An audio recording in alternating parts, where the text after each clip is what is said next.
देखिए, अभी तक जो आरोपी है उससे पूछताछ की जा रही है और जो रोहतक पुलिस है उसका ये कहना है कि जो सीसीटीवी कैमरा फुटेज थे, क्योंकि जो वो अब अपने बयान में कह रहा है पुलिस के सामने, उन बयानों की तस्दीक करवानी ज़रूरी है, क्योंकि पुलिस को उसने ये बोला है कि वो काफ़ी समय से जानता था और उसने घर में ही हत्या की थी और उसके बाद हिमानी नरवाल की हत्या करके उसके शव को सूटकेस में डाल दिया था और घर से ही लेकर गया था। पुलिस उसके फ़ोन को ट्रेस कर रही थी, क्योंकि टेक्निकल सर्विलांस का इस्तेमाल किया गया था ताकि उसका फ़ोन का पता लग सके। अभी इस वक्त आरोपी की गिरफ्तारी हो चुकी है। एक आरोपी है जो काफ़ी ये दावा कर रहा है कि काफ़ी समय से वो जानता था हिमानी को और उन दोनों की दोस्ती काफ़ी पहले से थी और पुलिस उसके इन दावों की पड़ताल कर रही है, क्योंकि झूठ भी बोल सकता है, क्योंकि एक दिन पहले उसकी जो हिमानी नरवाल है उनकी माँ ने ये बोला था कि वो कांग्रेस में काफ़ी तेज़ी से अपना कद बढ़ा रही थी और रोहतक में अक्सर वो कांग्रेस के नेताओं के साथ रही थी और राहुल गांधी के साथ भी उनकी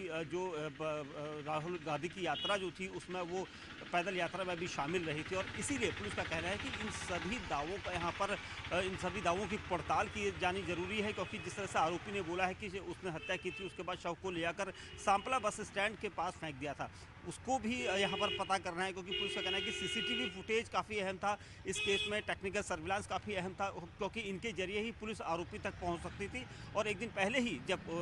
हिमानी नरवाल का पोस्टमार्टम पीजीआई अस्पताल में चल रहा था, तो उसके बाद से ही उनकी, देखिए यही एक चीज़ पता करनी है, क्योंकि हमने भी जब पुलिस अधिकारियों से पूछने की कोशिश की तो उनका ये कहना था कि अभी खुलकर नहीं बता सकते, क्योंकि यहाँ पर पड़ताल की जा रही है, उससे पूछताछ की जा रही है कि क्या वो इस पूरी कॉन्स्पिरेसी में अकेले शामिल है, क्योंकि वो ये बता रहा है कि वो काफ़ी पहले से उसे जानता था। तो पुलिस उस एंगल पर अलग जाँच कर रही है, क्योंकि पुलिस इसलिए भी यहाँ पर दूसरे एंगल जाँच कर रही है, क्योंकि उसकी जो माँ है उन्होंने एक दिन पहले कहा था कि कांग्रेस के करीबी होने के और उनका कद बढ़ने की वजह से कोई इसमें शामिल भी हो सकता है, राजनीतिक रूप से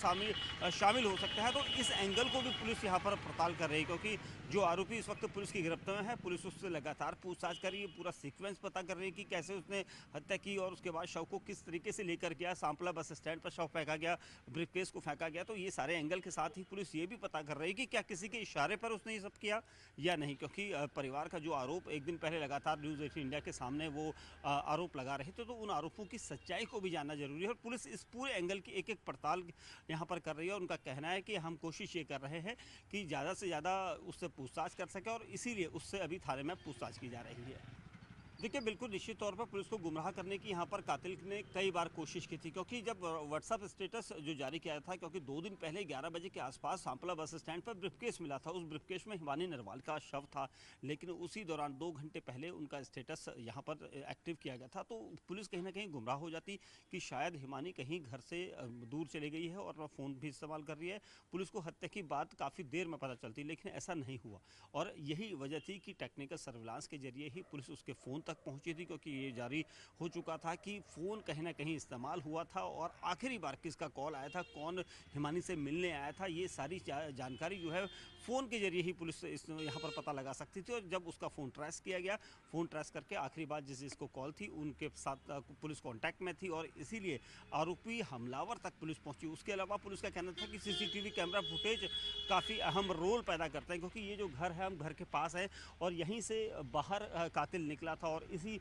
रूट के कई सारे सीसीटीवी कैमरा फुटेज पुलिस ने चेक किए थे, घर के आसपास की चीज़ें चेक की थी कि कहाँ से कैसे ले जा सकता है, कौन शख्स आया था, कार लेके आया था, गाड़ी लेके आया था, किस चीज़ में आया था और वो ब्रीफकेस को कैसे लेकर गया। तो ये सारी चीज़ें सीक्वेंस क्राइम सीन का जो था वो 25 किलोमीटर के दायरे में सभी कैमरा फुटेज को चेक किया गया था और टेक्निकल सर्विलांस का इस्तेमाल किया गया था और तब जाकर आरोपी हमलावर तक पुलिस पहुंची है। अब पुलिस ये पता लगा रही है कि क्या उसने इस पूरी वारदात को अकेले अंजाम दिया या इसके पीछे कोई दूसरे लोग भी शामिल थे, क्या कोई किसी तरह की कोई साजिश थी या नहीं, ये भी पता लगाया जाना बहुत ज़रूरी है। क्योंकि एक दिन पहले ही न्यूज़ 18 इंडिया पर उनकी मां ने ये आरोप लगाए थे कि कांग्रेस में अपना कद ऊंचा कर रही थी उनकी बेटी और हो सकता है कि उसी कद ऊंचा करने को लेकर कुछ उसके दुश्मन बन गए हों और इसीलिए उन्होंने उसकी हत्या की गई हो या उसको गायब करने के पीछे उनका हाथ हो। तो फिलहाल पुलिस इन सभी सवालों का यहाँ पर पता लगा रही है।